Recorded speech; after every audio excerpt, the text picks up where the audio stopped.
Les supporters racistes aux moqueries sur les soirées de Didi. Bron, on sait que tu étais à la soirée de Pete D. Et bien plus encore. Arrête. Voici 15 fois où les fans de LeBron sont allés trop loin. C'est qui toi, Bron? Et d'abord, certains jeunes fans sont allés trop loin en se moquant du cul de LeBron. Allez, Bron. On dirait que tu t'es fait dessus. Se faire critiquer, c'est rien face aux fans qui se sont moqués de LeBron pour sa relation avec Didi. Parce que LeBron apparaissait sur des photos, traînait avec Didi, est allé à la fête d'anniversaire de Didi, et s'est même ambiancé en chantant avec Didi lors d'une autre soirée. Après que LeBron soit devenu viral pour avoir dit ça, Tout le monde sait qu'aucune fête n'égale celle de Didi. il n'y a pas de fête comme celle de Didi, il a fini par le regretter. Après tout, les folles controverses autour de Didi ont fait la une des journaux, car non seulement les fans ont commencé à lui crier dessus à ce sujet lorsqu'il passait en voiture. LeBron, il n'y a pas de fête comme une fête de Didi, n'est-ce pas? Finalement, lorsque LeBron assistait à un match de la NFL, un autre fan s'est moqué de lui. Bron, on sait que tu étais à la fête de Didi, on sait que tu étais là. D'accord, là c'est abusé, mais en parlant d'essayer de prendre quelque chose dans la poche de LeBron, un autre fan a essayé de poursuivre LeBron en justice à cause de Hennessy. Et 800 $ parce qu'il dit qu'il pensait que LeBron allait vraiment prendre sa retraite. LeBron a récemment teasé tout le monde avec une date aléatoire et un clip viral annonçant sa décision la plus importante. De nombreux fans pensant que LeBron annoncerait sa retraite après la saison, les prix des billets pour ce qui semblait être son dernier match avec les Lakers ont explosé. Un fan a même dépensé plus de 800 $ pour des billets pour le tout dernier match de l'année. Mais peu de temps après, la grande décision de LeBron s'est transformée en ceci. Les fans veulent savoir où tu vas emmener tes talents cette année. Quelle est ta décision? Cet automne, mec, c'est difficile. Cet automne, je vais emmener mes talents chez Hennessy VSOP. VSOP, et c'est la décision avec laquelle tu t'es réveillé ce matin. C'est la décision avec laquelle je me suis réveillé ce matin. Oh là là, il a trollé tout le monde juste pour sortir une pub sur le Henny. Tout le monde en parle. Honnêtement, c'est hilarant.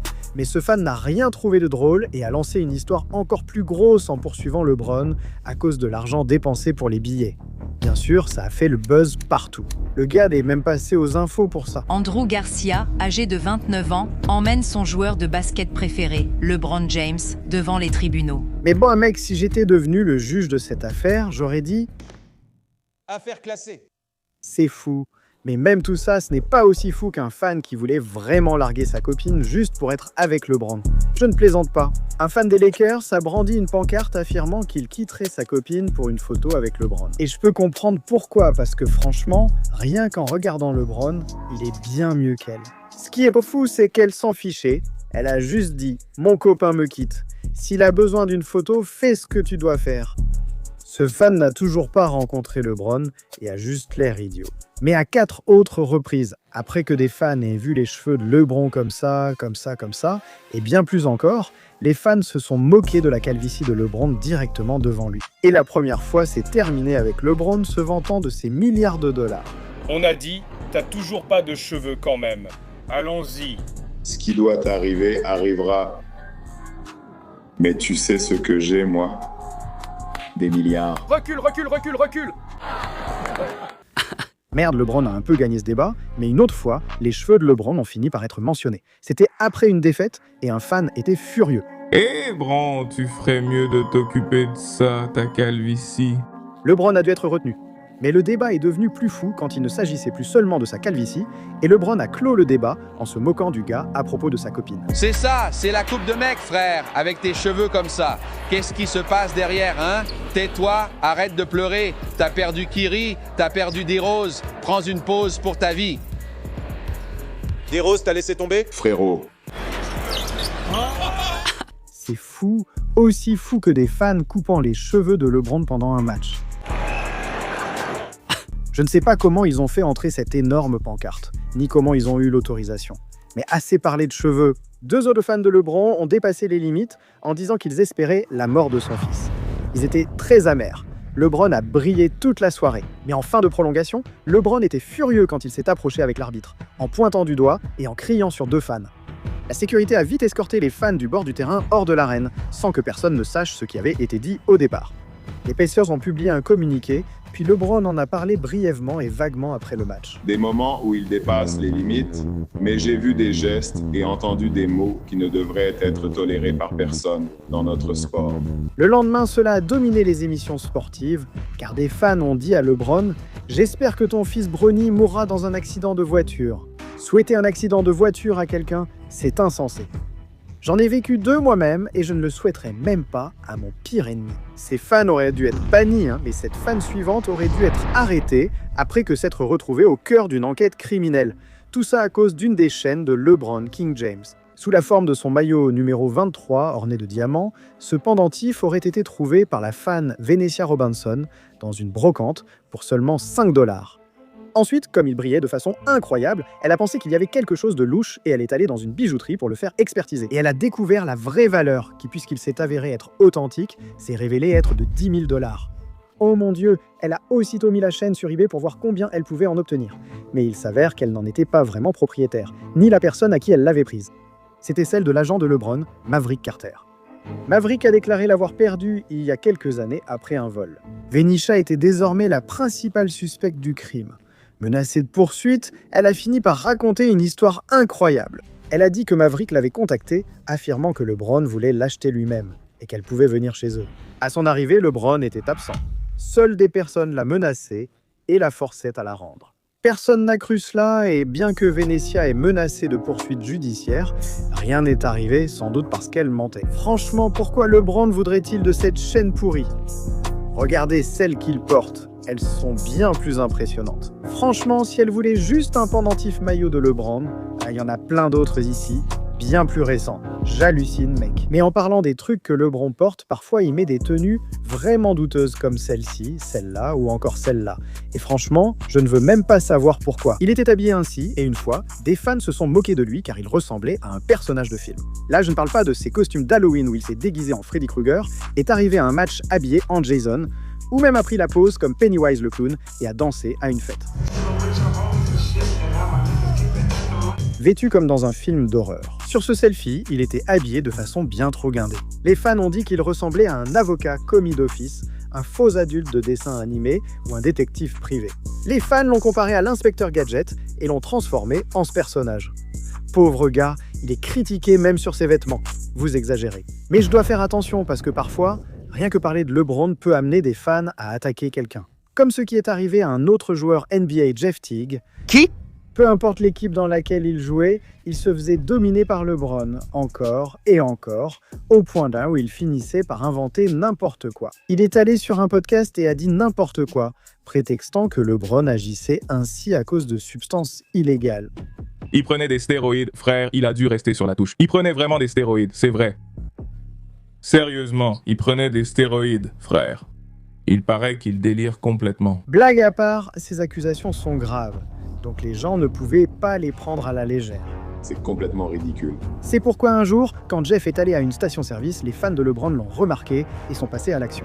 Peu importe qui était le gars qui s'est approché de moi à la station-service, eh bien, les gars, ça a failli être votre dernier jour, mec. J'avais le dos tourné en train de faire le plein.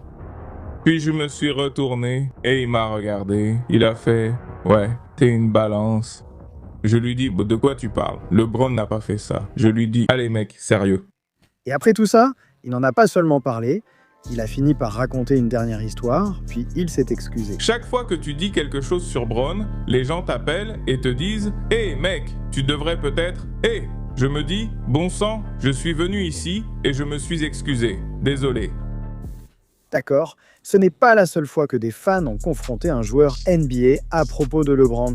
Ils ont aussi exagéré avec Jason Terry. Tu te souviens de cette action? Thomas, la capte. Bon. LeBron a dunké sur Terry avec une telle force que c'est devenu l'un des moments les plus viraux de la NBA. Les fans ont fait de Terry un sujet tendance sur Twitter, et il y a eu d'innombrables mèmes. Ils ont même modifié sa page wiki pour y mettre la date exacte du dunk, disant qu'il est en mort à cause de LeBron, ce qui a presque discrédité toute la carrière de Terry. Considéré comme l'un des meilleurs tireurs à 3 points, il a été oublié. Devenir champion NBA en battant LeBron plus tôt n'intéressait plus personne. Des articles sont sortis disant que Jason Terry affirme que les enfants ne se souviennent de lui que comme du gars qui s'est fait dunker dessus par LeBron. Il a dit « À chaque camp ou stage aux États-Unis, je parle aux enfants. Il ne demande jamais ce que ça fait d'avoir joué 19 ans avec Dirk ou de gagner un championnat. Qu'as-tu ressenti lorsque LeBron t'a dunké dessus? Il ne peut même plus aller à l'épicerie sans qu'on lui parle de cette action. Partout où je vais, dans les salles ou à l'épicerie, des enfants me demandent « Hey, t'es pas Jason Terry? Pourquoi LeBron t'a dunké dessus ?» Parfois, pour les fans de LeBron sont durs, mais ceux des autres équipes le sont encore plus avec lui. Comme ceux de New York, pratiquement toutes les superstars de la NBA qui ne jouent pas pour leurs équipes se font critiquer à fond, et LeBron n'échappe pas à la règle. La différence, c'est que c'est sa faute si New York le déteste. Il a lancé de nombreuses rumeurs sur son arrivée, poussant Internet à créer de faux espoirs, avec des montages de LeBron en maillot des Knicks, et même des fans portant ses maillots personnalisés. Mais quand LeBron n'a jamais signé là-bas, il a trollé les New-Yorkais en se filmant en ville, faisant visiter la ville à ses coéquipiers et prenant le métro avec l'équipe, énervant quelqu'un. Je ne connais pas ce type-là, il délire. Ils ont enfin publié une vidéo ringarde à ce sujet. Appelle-moi simplement, tu peux arrêter à partir de maintenant. C'est mon nouveau nom, LeBron, sache que je viens te chercher, d'accord ? À New York, LeBron se montrait encore plus irrespectueux, dominant sans cesse leur équipe et signant parmi ses plus folles performances. Il provoquait des tensions et n'hésitait pas à chambrer leurs joueurs. Mais le pire, c'est que LeBron se proclamait roi de New York tout en disant que leur stade était son terrain de jeu préféré. Et juste pour énerver tout le monde un peu plus, il a porté des chaussures la prochaine fois qu'il a joué à New York. Sur celle-ci, il était écrit « Je suis le roi », tout en les dominant à nouveau. C'était la goutte d'eau qui a fait déborder le vase. Alors maintenant, chaque fois que LeBron est à New York, les fans essaient de l'attaquer dès qu'ils le peuvent. Ils ne le laissent même pas entrer dans les restaurants sans s'en prendre à lui. Retourne à Los Angeles. Ne viens pas à New York. LeBron. Mais la rencontre la plus folle à New York n'impliquait même pas un fan de New York. Comme les Brooklyn Nets viennent aussi de New York, un de leurs fans a carrément menacé de faire tuer LeBron. Un fan a dit « Jeudi 18 février, j'irai au match Nets contre Lakers. Je vais faire entrer en douce larmes montrées sur la photo dans la salle et tirer une balle dans la tête de LeBron pendant un temps mort. Vous étiez prévenu. Quoi ? Évidemment, ça n'est jamais arrivé et le fan a supprimé son compte peu de temps après pour ne pas être retrouvé par la police. Mais franchement, tout ça va beaucoup trop loin. Maintenant, la vraie question c'est, est-ce que ça va aussi loin que de prétendre être secrètement le père de LeBron et de lui intenter un procès pour des millions de dollars ? Tout cela est arrivé parce que LeBron a vécu toute sa vie sans connaître son vrai père. Et laissé dans l'ignorance, LeBron a partagé ses sentiments avec le monde entier.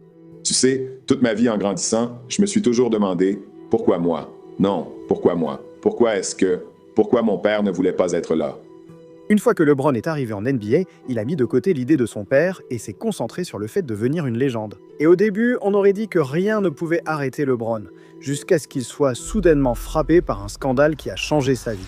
Le 8 juillet 2010, à la télévision en direct, LeBron a annoncé une décision qui a fait de lui l'une des personnes les plus détestées de la planète. Signé avec le Miami Heat, et cela est devenu l'un des moments les plus viraux de l'histoire du sport. Donc, c'était le moment parfait pour que le père de LeBron fasse la une des journaux à son tour. Sorti de nulle part, un homme nommé Lester Brice Stovall a affirmé qu'il était le père de LeBron. Mais ce n'est pas tout. Il poursuivait LeBron et sa mère, Gloria, pour 4 millions de dollars à cause d'un scandale de dissimulation d'ADN. Et toute cette situation a commencé 26 ans plus tôt, le 15 mars 1984. Lester a déclaré s'être rendu au DC Space Bar où il a rencontré la mère de LeBron. Elle a affirmé avoir une vingtaine d'années et vouloir s'amuser. Donc finalement, Lester l'a ramené chez lui et a décrit la situation avec Gloria comme étant intime. Mais plus tard dans la nuit, Lester avait honte de sa performance et a décidé de partir sans aucune intention de recontacter Gloria. Mais quelques semaines plus tard, c'était Gloria et elle était enceinte. À ce moment-là, Lester n'en revenait pas. Alors tout ce qu'il a dit à Gloria, c'est « Eh bien, s'il est de moi, assure-toi qu'il joue au basket ». Puis il a raccroché. Et gardez à l'esprit que c'était la fin mars, 9 mois avant décembre. Et quand LeBron est-il finalement né ? Le 30 décembre 1984. Mais ce n'est que 23 ans plus tard que Lester a regretté cet appel téléphonique. Le 5 décembre 2007. Le moment était enfin venu où Lester s'est rendu compte qu'il avait fait une erreur. LeBron dominait désormais la NBA et était devenu multimillionnaire. Alors Lester a appelé Gloria, il s'est excusé et a même essayé de renouer avec elle et LeBron, mais c'était trop tard.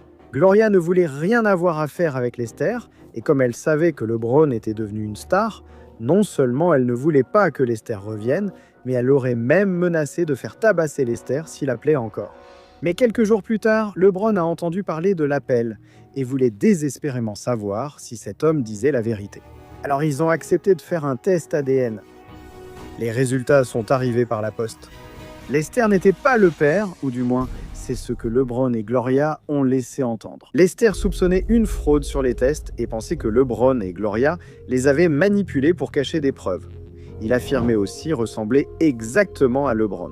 Ils avaient le même type de corps, la même taille. Ouais, on fait à peu près la même taille. En fait, au basket, il faisait même des dunks pareils et il disait qu'il n'y avait aucun doute qu'il était le père de LeBron.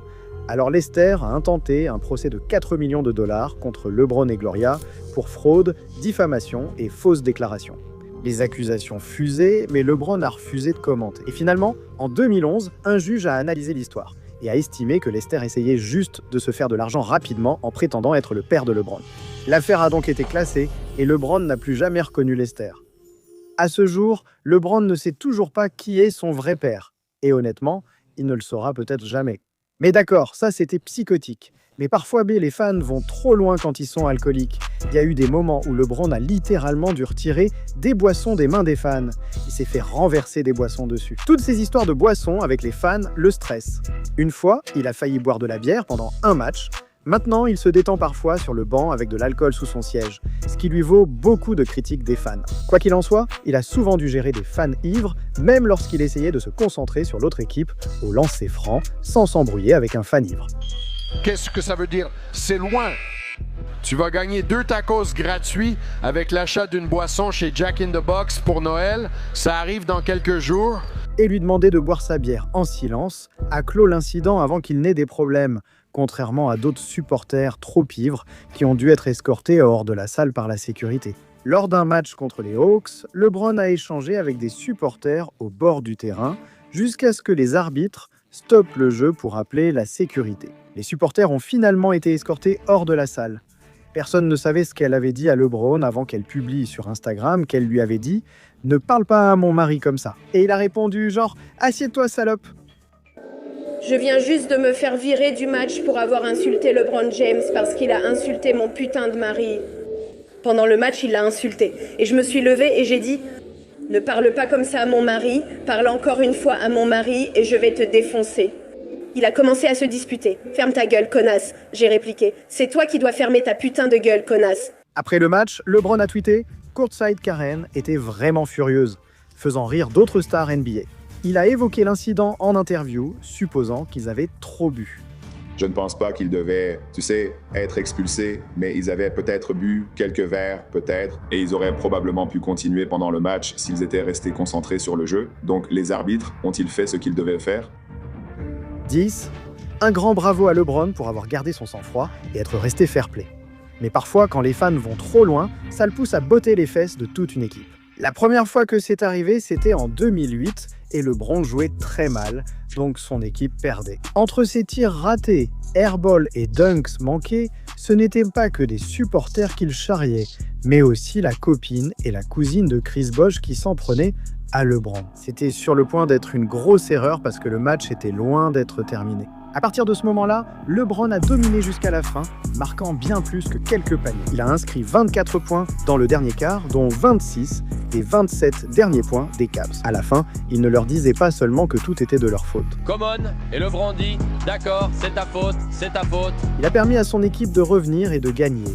Et après, il a clairement dit, oui, c'est à cause d'eux que les Raptors ont perdu ce soir, car ils m'ont un peu énervé. On pourrait croire qu'aucun fan n'oserait encore, mais non. Lors d'un match où LeBron affrontait son ancienne équipe, LeBron jouait déjà un très bon match en réalisant plein d'actions et honnêtement, il n'avait pas besoin de motivation supplémentaire. Mais quand le score était serré à la fin du 3e quart-temps et qu'il a raté ce tir, il a vu qu'un grand fan des Cavs avait applaudi trop fort et a secoué la tête comme pour dire « D'accord, c'est parti ». À partir de ce moment-là, LeBron a fait ce que vous vous attendiez probablement à ce qu'il fasse, action après action, encore et encore. Quelques instants plus tard, action après action, LeBron a pris le contrôle pour l'un de ses meilleurs matchs de la saison, avec un 4e quart-temps à 21 points, ce qui l'a mené à 46 points au total. Victoire juste sous le nez de ce gars. Finalement, LeBron a montré que c'était à cause de ce fan trop excité. Il était vraiment content que je rate ce tir, un peu plus enthousiaste que ce que j'aurais aimé. Mais il devait encourager son équipe, évidemment, et il l'a bien montré. Donc je savais qu'il me restait un autre carton. Le 4e carton, c'est mon préféré. Mec, ne t'en prends pas à LeBron, ça ne te réussira pas. Mais franchement, la pire dérive des fans concerne le racisme, qui s'est manifesté de différentes façons. LeBron a fait la une en disant qu'à Boston, il subit de la discrimination et de nombreux supporters racistes lui crient dessus ou agissent de façon extrême. Je veux dire, bien sûr, c'est Boston. Pourquoi tu détestes Boston? Parce qu'ils sont racistes à mort. Voilà pourquoi. Ils diront n'importe quoi et ça passe. Honnêtement, LeBron disait vrai sur les t-shirts. Les fans de Boston en avaient dit des incroyables. De toute façon, ce n'est même pas la pire chose raciste subie par LeBron. Même les pancartes racistes brandies par les fans n'ont pas entraîné de vraies enquêtes policières. Contrairement à ce qui est arrivé à LeBron en 2015, quand il venait tout juste de dépenser 21 millions de dollars pour un manoir à Los Angeles. Et même si cette maison était belle, les gros titres sont apparus partout et un reportage a révélé que la maison de LeBron avait été vandalisée. Derrière moi se trouve, comme il l'appelle sûrement, la résidence d'été de LeBron James. Peu de gens savaient qu'il avait une maison ici. Et c'est ce portail qui, d'après ce qu'on nous a dit, a été vandalisé, si vous voulez. Il a été tagué avec le mot en N. On nous a dit que c'était assez grand et que ça couvrait presque toute la longueur du portail. Les voisins étaient choqués qu'une insulte raciale soit peinte sur son portail. Donc bien sûr, LeBron était agacé et il a parlé non seulement de sa situation, mais aussi des problèmes qui se passent dans le monde entier. Mais cela montre simplement que le racisme fera toujours partie du monde et de l'Amérique. Vous savez, la haine, vous savez, en Amérique, surtout pour les Afro-Américains, c'est vivre ça tous les jours.